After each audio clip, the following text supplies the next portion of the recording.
नमस्कार, एक बार फिर से मैं आप सभी के सामने उपस्थित हूँ बेहद महत्वपूर्ण टॉपिक के साथ। और आज हम बात करने वाले हैं चाइना के एक गुप्त एआई प्रोजेक्ट के बारे में, जिसको वो लोगों के सामने नहीं लाना चाहता है, लेकिन खुफिया एजेंसीज के द्वारा इस प्रोजेक्ट के बारे में बताया गया है कि आखिर चाइना इससे करना क्या चाहता है। वो एक सुपर सैन्य सेना खड़ा करना चाहता है। सुपर सैन्य सेना कैसे? तो चलिए, इसके लिए हमें जानना पड़ेगा। एक टर्म होता है हमारा ब्रेन कंप्यूटर इंटरफेस। इस ब्रेन कंप्यूटर इंटरफेस के द्वारा ये एक टेक्नोलॉजिकल सेना खड़ी करना चाहता है। तो चलिए इसी के बारे में थोड़ा सा बातचीत कर लेते हैं। ये लगभग ऐसा होगा कि इंसानों और मशीनों को एक साथ जोड़ दिया जाए और ह्यूमन मशीन बना दी जाए। यस, जहाँ पर इंसान एकदम मशीनों की तरह व्यवहार करने लगे, इंसान एक्चुअल में रोबोट बन जाए और इंसान के अंदर जो मशीन वगैरह है वो डाल दी जाए। जैसे हम लोगों ने अभी तक मार्वल सीरीज वगैरह में देखा था सुपर ह्यूमन, तो वैसे ही ये सुपर ह्यूमन बनाना चाहते हैं और सुपर ह्यूमन की सेना बनाना चाहते हैं। यानी कि हम कह सकते हैं कि एक्चुअल में हमारे पास सुपर हीरोज हो सकते हैं, बट चाइना इसका यूज कर रहा है, ब्रेन कंप्यूटिंग टेक्नोलॉजी का यूज कर रहा है, इंटरफेस का यूज कर रहा है। तो ये कैसे कर रहा है, इसका इंटेंशन क्या हो जाता है, ये यहाँ पर सबसे ज्यादा इंपॉर्टेंट है। तो चलिए इसी के बारे में डिटेल में एनालिसिस करेंगे। और इसीलिए देखिए, वैसे भी चाइना अपने किसी भी प्रोजेक्ट को खुल करके कभी भी सामने नहीं लेकर के आता, उसकी मोस्टली चीजें ओपेक ही रहती हैं। सेम ऐसा ही वो करने वाला है। So China is working on merging humans and machine in secret AI project says report. और ये कोई ऐसा मतलब वो नहीं है कि मैंने बस कहीं से भी उठाया आर्टिकल लेकर के आगे में first post, India today, Indian express, the Hindu, हर जगह आपको ये आर्टिकल देखने को मिल जाएगा। So you can search on it. आगे आ जाते हैं। सो हाल ही में रिपोर्ट के अनुसार यहाँ पे बताया गया है कि चीन एक गुप्त एआई परियोजना के तहत ब्रेन कंप्यूटर इंटरफेस, जिसको हम बीसीआई कहते हैं, इस तकनीकी पर काम कर रहा है, जिसका उद्देश्य मनुष्य और मशीन जो है उसका एकीकरण कर देना है, मर्जअप कर देना है। वॉशिंगटन टाइम्स और जॉर्ज टाउन यूनिवर्सिटी के centre for security and emerging technology की रिपोर्ट्स के मुताबिक चीन वैज्ञानिक बीसीआई के विभिन्न तरीकों पर शोध कर रहे हैं ताकि मानव मस्तिष्क की क्षमताओं को मशीनों के साथ जोड़ दिया जाए। इसका लक्ष्य सुपर सोल्जर्स बनाना है, उन्नत अनुप्रयोगों के साथ साथ एआई के दौर में आगे होना है। तो व्हाट आई से कि ये लोग सुपर सोल्जर्स बनाना चाहते हैं, सुपर ह्यूमंस बनाना चाहते हैं, जो इनकी एक पूरी सेना होनी चाहिए। ऐसा चाइना का कहना है कि हम इसकी पूरी एक सेना बनाना चाहते हैं। परियोजना का अवलोकन करते हैं। चीन की ये जो गुप्त एआई परियोजना है, मुख्य रूप से ब्रेन कंप्यूटिंग इंटरफेस पर आधारित हो जाती है।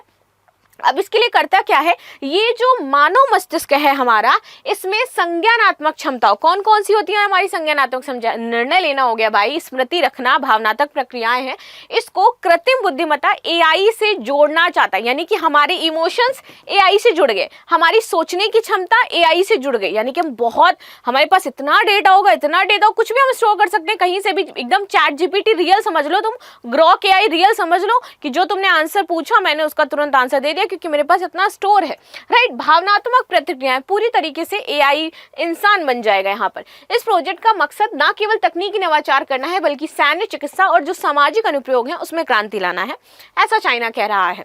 वॉशिंगटन टाइम्स की रिपोर्ट दिसंबर 2024 की रिपोर्ट थी, तभी आई थी, और अभी इसमें और भी ज्यादा कुछ नए नए टर्म्स पता चले हैं। इसमें चीन इस तकनीकी पर सुपर सोल्जर्स विकसित करने वाला है, जो मशीन के साथ मिलकर के युद्ध क्षेत्र में तेजी से निर्णय ले सकेंगे और उन्नत रणनीतियां लागू कर सकेंगे। इसके अलावा यह परियोजना वैश्विक एआई दौड़ में अमेरिका और अन्य पश्चिमी देशों को पीछे छोड़ सकती है।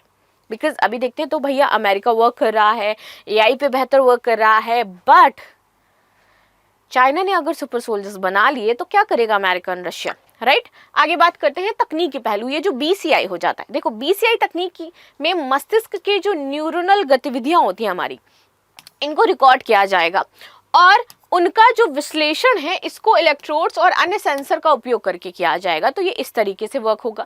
ये सेंसर मस्तिष्क के सिग्नल को डिजिटल डेटा में परिवर्तित करते हैं, जिससे मशीनें इसे समझ सकती हैं।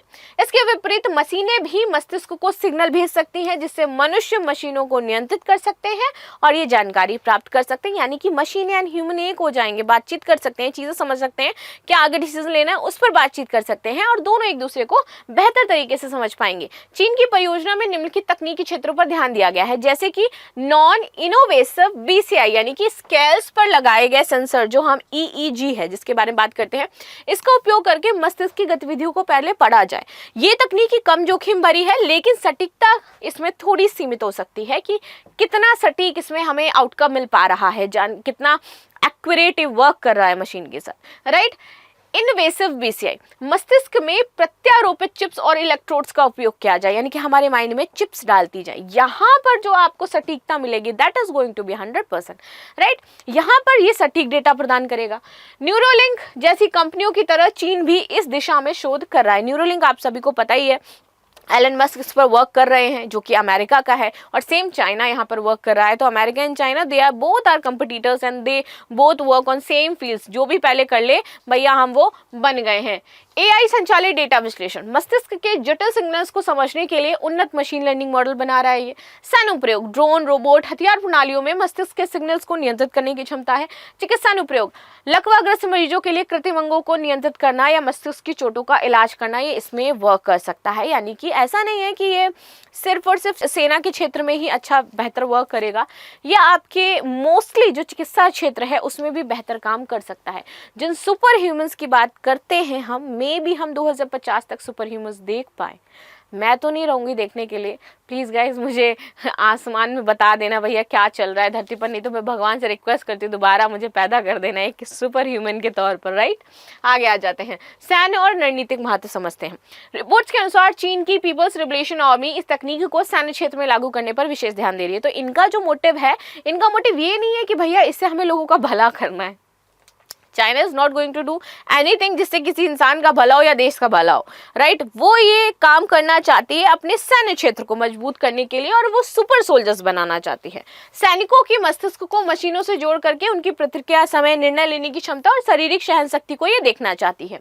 स्वास्थ्य हथियार प्रणाली, मस्तिष्क नियंत्रण ड्रोन और रोबोट्स को युद्ध क्षेत्र में तेजी से काम कर सके इसलिए वर्क करना चाह रही है। साइबर युद्ध, बीसीआई का उपयोग साइबर हमलों को नियंत्रित करने और डेटा प्रोसेसिंग करने के लिए किया जाएगा। सो इस तरीके से वर्क करेगी। सीएसईटी की एक रिपोर्ट में कहा गया है कि चीन की सरकार ने बीसीआई को अपनी 14वीं पंचवर्षीय योजना जो इनकी 2021 से 2025 में थी इसमें प्राथमिकता दी है। This is the main point जो आपको अट्रैक्ट करेगा और ये बताएगा कि कैसे चाइना इस पर वर्क कर रहा है। चाइना की पंचवर्षीय योजना में बीसीआई पहले स्थान पर है कि ठीक है बाकी सब आप डेवलपमेंट करो, but this is going to be the एक लाइक बेंच मेकर थिंग कि आपको ये करना है और इस पर वर्क करना है, और ये हमें सफलतापूर्वक चाहिए आगे कि हम आगे सुपर सोल्जर्स बना सकें। तो इनके पहले प्लेस पर आ जाता है, और इसके लिए भारी निवेश भी किया है चाइना ने। ये परियोजना राष्ट्रीय सुरक्षा और तकनीकी प्रभुत्व की दिशा में एक महत्वपूर्ण कदम है, और इसीलिए अपनी राष्ट्रीय सुरक्षा के लिए चाइना कुछ भी कर सकता है।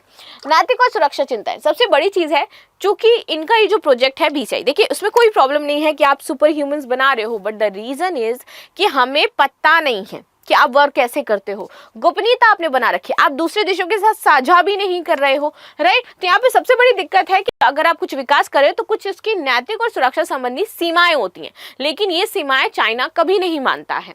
सो मस्तिष्क के सिग्नल्स को पढ़ने से व्यक्ति विचारों और निजी डेटा की गोपनीयता को खतरा पड़ जाएगा, राइट। नियंत्रण, क्या सरकार या जो निगम है इस तकनीक का दुरुपयोग करके व्यक्तियों के व्यवहार को नियंत्रित कर सकती है? ऑफकोर्स कर सकती है। असमानता, अगर ये तकनीक केवल अमीरों और सैन्य बलों के पास चली गई तब क्या होगा? तो आम जनता है वो क्या करेगी? असमानता बहुत भारी मात्रा में आ जाएगी। सुरक्षा, बीसीआई सिस्टम हैक होने की स्थिति में मस्तिष्क पर नियंत्रण और डेटा चोरी का खतरा हमेशा बना रहेगा, और फिर वो अगर आपके माइंड पर नियंत्रण कर लेगा तो फिर आप से वो वही कराएगा जो आप वो करना चाहता है, राइट। चीन के वैश्विक परिदृश्य में स्थान की बात करें तो चीन की परियोजना अमेरिका की न्यूरोलिंक, एलन मस्क की कंपनी और अन्य पश्चिमी बीसीआई पहलों के लिए एक सीधी चुनौती है, राइट। जहां न्यूरोलिंक मुख्य रूप से चिकित्सा अनुप्रयोग के लिए काम कर रहा है, वहीं चाइना इसका दृष्टिकोण सैन्य और रणनीतिक रूप से कर रहा है। तो वो जो चाहता है वो नहीं चाहता चिकित्सा क्षेत्र में हम खुले, सिंपल सा उसका एक मोटिव है कि भैया मैं चाहता हूं कि मैं पावरफुल बनूं, और उसके लिए वो सारा का अपना जो दिमाग है वो झोंक रहा है। वर्तमान की बात करें तो बीसीआई और एआई के क्षेत्र में कई पेटेंट इसमें दाखिल कर लिए गए हैं। बीजिंग के कई विश्वविद्यालयों और शोध संस्थानों में इसको लेकर के सोच चल रहे हैं, जो कि अभी प्रारंभिक चरण में हो सकते हैं। यदि ये परियोजना सफल होती है तो ये न केवल सैन्य क्षेत्र बल्कि चिकित्सा, शिक्षा और मनोरंजन जैसे क्षेत्रों में क्रांति लाएगी। हालांकि इसके लिए वैश्विक स्तर पर नियमों की बहुत ही ज्यादा जरूरत है। अगर नियम, कायदे, कानून नहीं होंगे तो ये किसी भी देश को तबाह कर सकते हैं। ये जानकारी वॉशिंगटन टाइम्स दिसंबर 2024 CSET रिपोर्ट एक्स और कुछ विश्वसनीय पोस्ट पर आधारित थी, किसी भी तरीके से फेक नहीं हो जाती है, वास्तविक समय से ली गई है। क्योंकि एक गुप्त परियोजना है इसीलिए पूर्ण विवरण हम यहाँ पर आपको पूरी तरीके से नहीं दे सकते कि स्पेसिफिकली पूर्ण विवरण आपको मिल जाए, बट अगर आप चाहते हैं तो इस सेगमेंट को जाकर के पर्टिकुलर जो मैंने स्रोत बताए हैं वहां से पढ़ सकते हैं। तो ये थी न्यूज जो हमने डिस्कस करी। मिलते हैं नेक्स्ट क्लास में। बाकी आप सभी की क्या राय इसको लेकर के जरूर बताएगा। And thank you so much. Like share subscribe करना बिल्कुल भी ना भूलें। Again thanks.